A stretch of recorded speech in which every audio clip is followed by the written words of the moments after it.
Welcome to Game Devs Play Games, where you can watch games and practice game design. We are playing Armello. And, you know, got to start things off mean, because we won't be friends in 5 minutes. I mean, good thing we're not playing against each other, because otherwise you're right. That would absolutely be the case. Really? You can do teams in this? No, you can't do teams, but you can. It's all about backstabbing. Ah. Yeah. Including each other. Yeah. What? So this is by League of Geeks. This game's been out for a little bit. Actually, I followed this game since early access, and if we were actually on my name, we would have special dice and some of the DLC, but we don't have either of those. I was late to the party. You were. You always are. I think I got this through the Humble Monthly, actually. It took me way too long. I've been trying to get you to get this game for a while now. I want to play. This is, how would you describe this? A strategy game? This is it's a digital board game. Digital strategy board game. Yeah. Cool. Yeah. Oh, so we're doing single player? Wait. Prologue. What is... Oh, that's just how to play. Yeah, I figured it would be way too difficult to try to record while playing online against people with this type of game. Is multiplayer online only? There's no local? Yeah. I'm pretty sure there's not any... Here, maybe... Yeah. Oh, okay. Well, that kind of... I mean, I guess that bodes well for us playing together later, but... Truth. Okay, cool. So, basically, there are, at least in a base game, 4 factions, and essentially it's the bears, the wolves, the rats, and the rabbits? Yes. And so... So you have 3 rabbits, 1 rat... Oh, wait, he wasn't in a base bears game. And 2 Did we get wolves? Okay, so these 2 characters actually aren't in the base game. I'm not really sure why we have them. Either they just decided to permanently introduce them into the game, or maybe we got them, like, they're doing, like, a, here, try these characters out kind of deal. Are the other characters, like, DLC characters? Is that why they have little shopping carts? These are these are the base 4. And then I guess, these 4 came out with the DLC, but maybe they did an auto update and we just got it for free. Or maybe the Humble Monthly actually came with one of the DLCs for free. I'm not really sure, but we have 8 instead of the basic 4. I mean, that's legit. Yeah. I'll take it. I won't play. I mean, also keep in mind, I haven't really played this game much since the early access, so it's very possible it's like these are just now permanent members in the beginning. Okay, so basically... As I said, it's a board game, but every character has their strengths and weaknesses, and you have 4 stats. Fight obviously comes into play when you fight somebody. Body is how much health you get. Your wits is how many cards you're allowed to have in hand. And I guess also rabbits have that at the highest. Depends. No, I think at least she's like the most well-rounded kind of. So yeah, wits is how many cards you can have in your hand, but also affects, I think, the distance at which you can play wits-based card effects. And then spirit is your magic. It's not only how much magic you have, but also maybe that's it. It's just how much like mana essentially you get at the beginning of every turn. So gotcha. And they all have a special ability, it looks like? Yeah. So he steals 1 gold from the owner when he steals a settlement, which is a point on the map that generates gold every turn. She is all about exploring. When she explores, she has a higher chance of finding good stuff. He is, every time he burns a sword card, which we'll go into detail that later, he, also pierces their defenses, which is pretty freaking good. He was hands down the best character when the game first came out. Did they kind of tweak things to balance it post-release? Almost positive they have. Weren't they in early access for a while, too? Yeah, it was going on for a little while. That makes sense, then. Sana was the worst character in the game at the time, but maybe better now. I want to like this guy. Yeah. I mean, he's cool. He's a bear. It's a cool concept, too. When fighting against the corrupted creatures, you use spirit in place of fight. Basically, it's a really low fight, but if they're fighting the right things, it's kind of like being a paladin or a cleric, I guess. But also, this is the base magic character in the game. So then you have the other rat, which is during night you get stealth everywhere on the map, which is pretty cool. She automatically does a point of damage when she attacks somebody. He's probably my favorite character, just because of his versatility. Whenever normally when you equip an item over an inventory slot, you replace it. He just puts the old one back into his hand. He's a smith. He's constantly changing his armor. So every turn you just get to like decide what equipment you have on. That's pretty legit. And then this guy that is pretty versatile. Insane. +1 fight for every spell cast until the end of the turn. So basically you could just like cast a whole lot of spells in one turn and then just attack somebody and just murder them.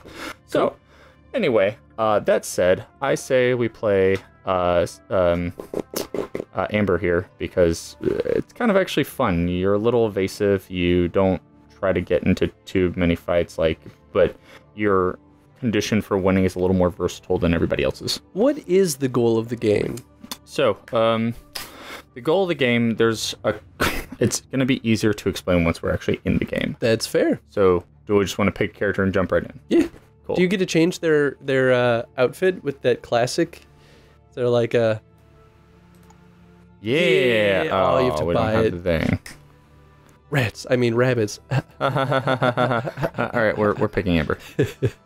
You also get to do rings, and this is one of the cool things about the game. So this is the basic one in battle and perils +2 shields. It's whatever. You can unlock these other ones though by completing things.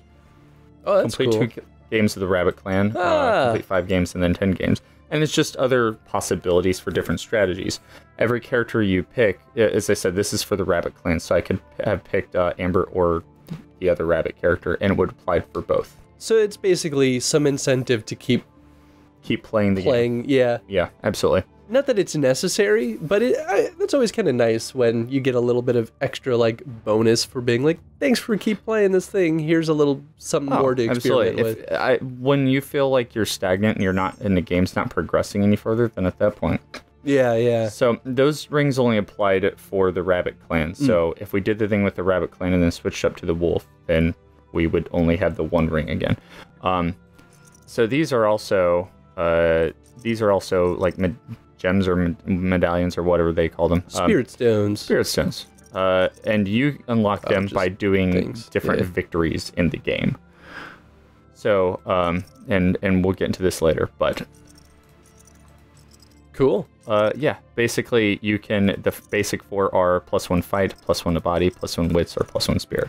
I mean, those all make perfect sense as your like 4 starters because at this point, like the player probably doesn't, like, I don't know what a lot of this stuff means. Right. So if I chose more complex ones, it would be arbitrary because I'd be like, I don't know. This way I could be like, yeah, I want more body. I don't want to die. I like body. So that said, I don't think we should be fighting a whole lot, but we'll watch a lot of other fights. It'll be fine. And then occasionally we'll get attacked and probably die. It'll be good. So here's a body. I like wits. It'll give us some more options for cards and stuff. I'm gonna do it. Yeah. So we're gonna do wits. Cool. So you're not fighting any bears in this one. Do you want me to re-roll? Nah, man. All right. Because we can re-roll. Nah, man. I roll with the punches. If you want. I'm interested. We re-rolled. There's so many bears. This is not what I wanted. Ready. No. Plus, this is better because the other one was all fighty, and we were the only non-fighty, so we would have just been killed like every other turn.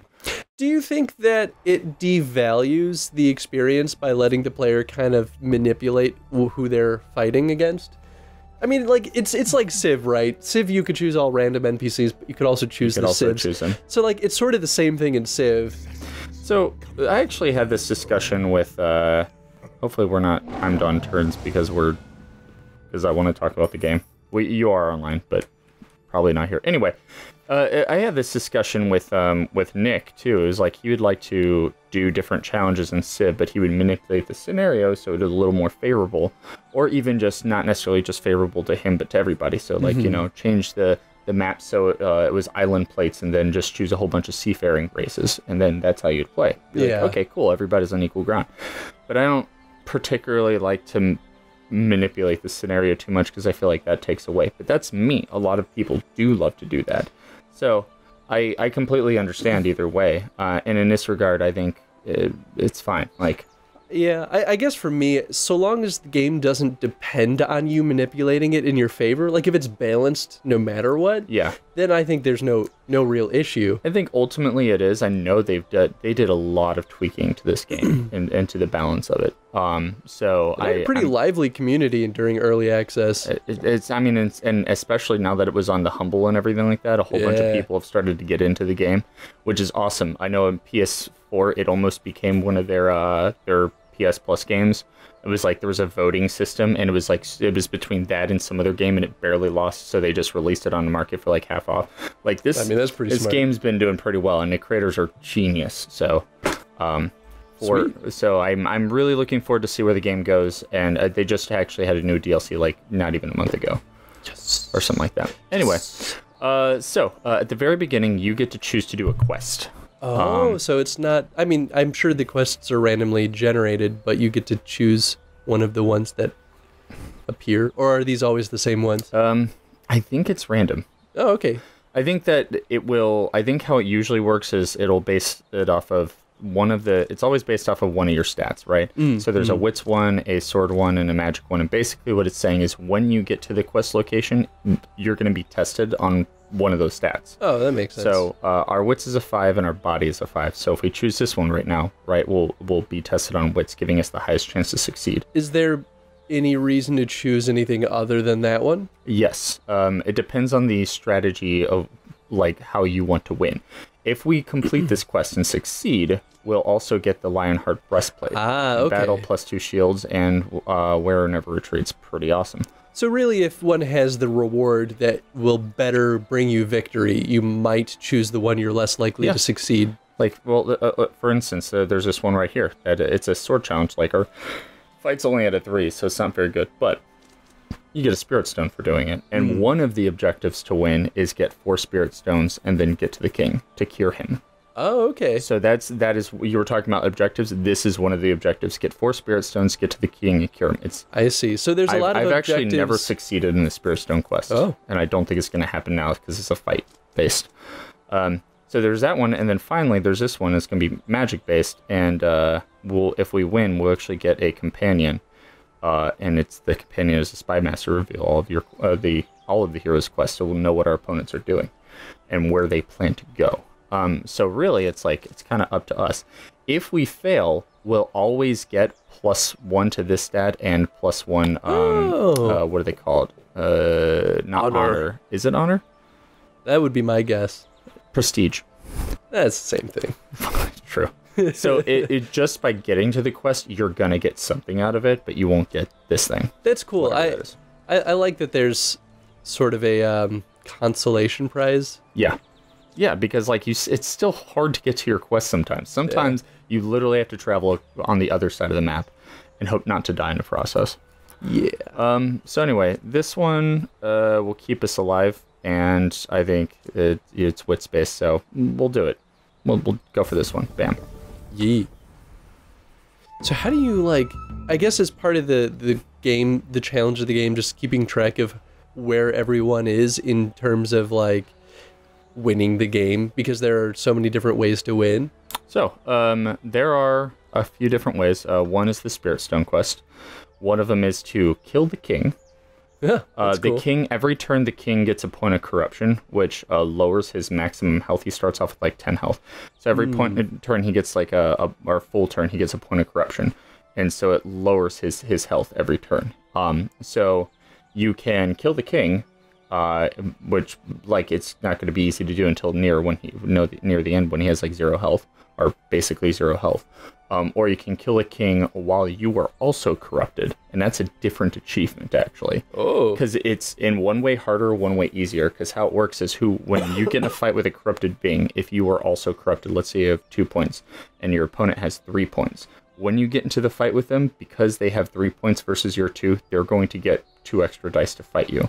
So it uses your corruption against you. However, if they have 3 points of corruption, you have 0, nothing happens. So if you go corrupted all the way. Huh. But when you get too high and corrupted, you start getting certain negatives, like taking damage every turn, things like that. So that's it's a fast burn. You're basically, if you go for the corruption route, you're I have to kill you in 2 turns. Yeah, you're more powerful, theoretically. Yeah. So if you can ever get more corruption than a king, then you're rolling 18 dice. So you're ha ha ha ha. and unstoppable. So there's that one, and then finally the last one is to... So you kill the king, cure him by soulstone, and then the last one is if he dies because his health drops to 0 and nobody has beat him or saved him by then whoever has the most prestige wins the game. Ah, so that's like the when time runs out. Yes. Who wins kind of thing. In these games, if you remember playing Munchkin back in our day, this game plays very much like Munchkin in that a whole lot of nothing's happening, and then near the last 2 turns, it's just piling skills and ruining each other's day. You know, this works out a lot better than I thought it would. Initially, from the sounds of it, it sounded like it would be a lot to pay attention to, and it still sort of is, but I think because all of the objectives revolve around the king, I think it helps narrow the focus to where it's not like too much at once. Yeah. Okay, so our ability is that when we explore ruins, we have a better chance of things happening. And I think that we too can take advantage. Oh, we didn't actually see what our cards are. Let's see, we start off with, where's our money? We have 8 gold, so we can equip this. And basically how it does is you click and drag onto your inventory. Your party is like the special recruits I was talking about. So this one will say in battle we get -1 die but +2 shields. So you have to use your money to actually use it? Yes. There are things, these are, I forgot what they call them, but they're the witty cards, and they cost money, but they're one-time effects. They're like spells that cost money. So you can, for instance, do the spy network. You gain scout on an pact member. I don't remember exactly what it does. I think it prevents them from being stealthy to you, and you can see what their quest is, I think. But yeah, so there's a variety of different effects. Your magic is going to heal back up to full every night. Oh, okay. Every winter phase, I think is what they call it. I'm not really sure. After battle, +1 health per wound inflicted until the end of the next turn. So like, we got a pretty fighty set of things here. We're gonna do this. Boom.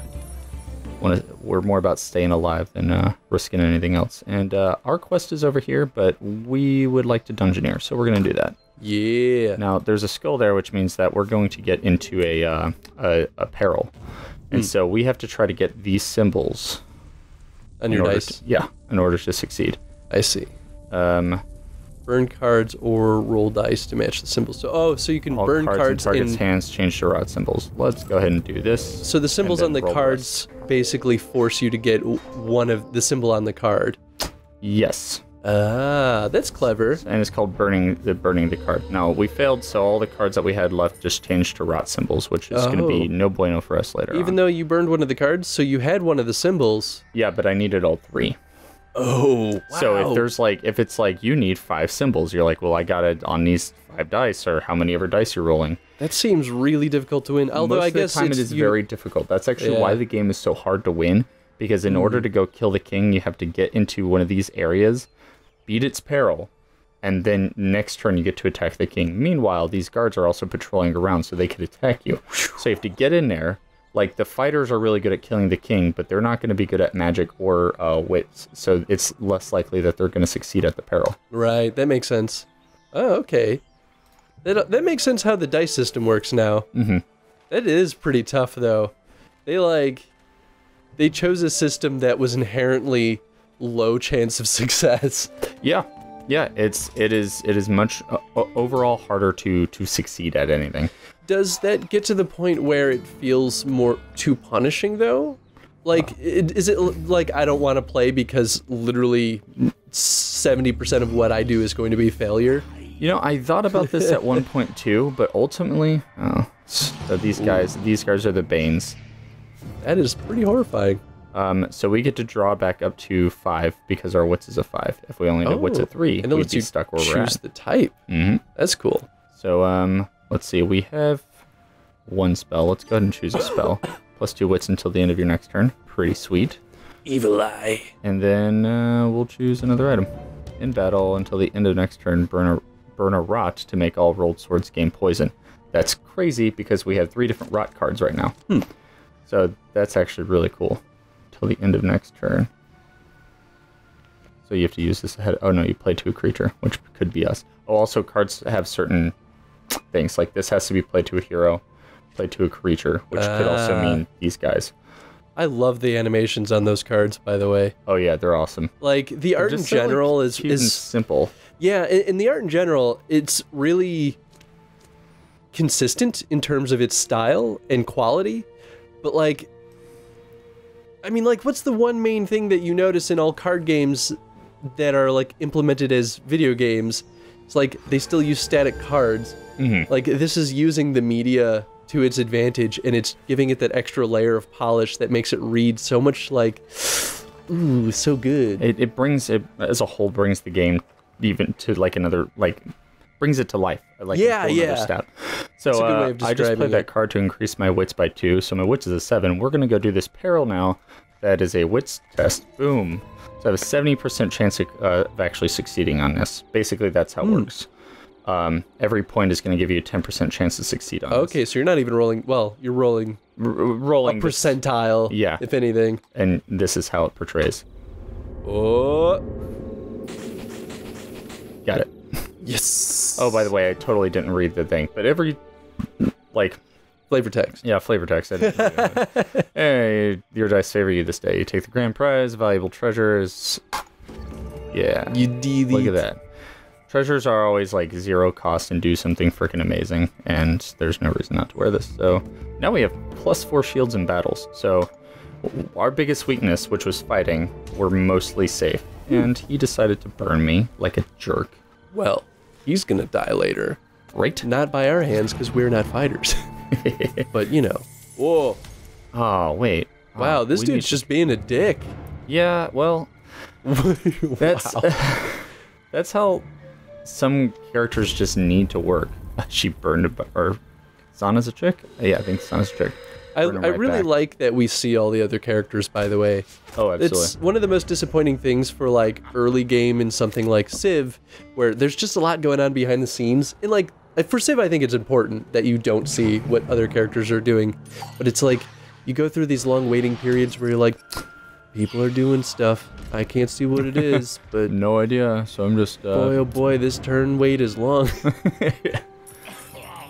All right, so he just took a damage, and now he's down to 7 health.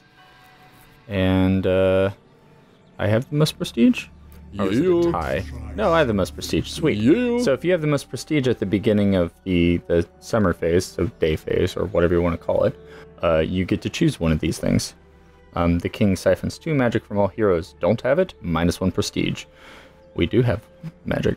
The king decrees that taxes are due. Everyone pay due. Oh, that's an exclamation mark. Anyway, the king declares that taxes are due. Everyone pays the king 2 gold. Can't pay? -1 prestige.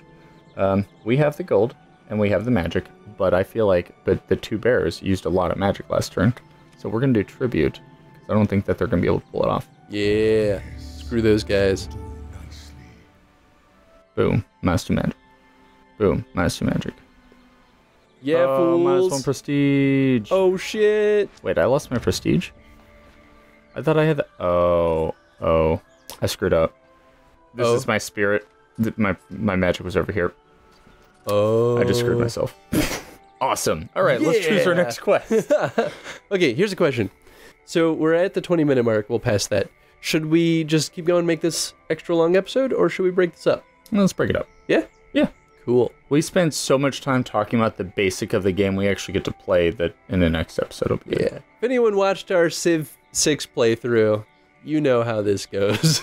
Nathan talks a lot. I talk a lot. Yeah, but you know. All right. Question of the day. Question of the day. How does the aesthetic of the game bring it to life? What are they doing in particular to like really give it that extra like vibrancy? Yeah. Also, what's worse, having chest hair or shoulder hair? It's a really good question. Yeah. I'm sure there'll be a video somewhere about that. Well, there has to be. Chris makes an edit now to include this to make it relevant. Dude. Okay, so normally I don't have like, I'm like bald chested, right? Yeah. And I'm so happy about that because my grandfather was like a fucking ape. Just like the worst chest hair ever. And so I have like basically none.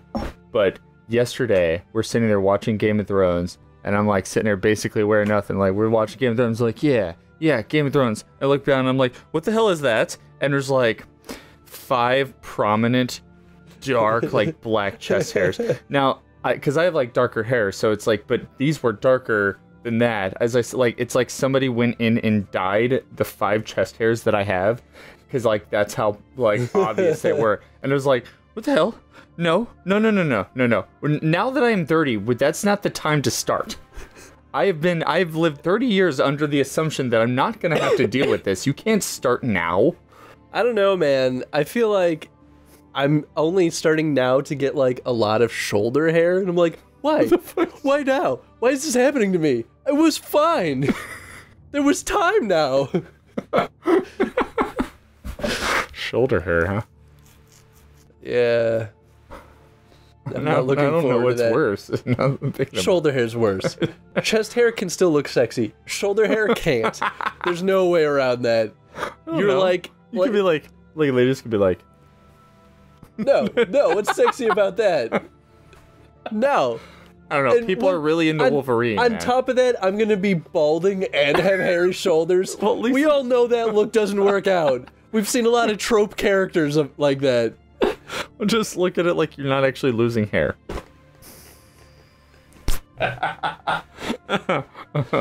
I'm sorry, buddy. Shoulder hair versus chest hair. Is that the question of the day? I like it. Oh. Bye, everybody. Bye, everyone.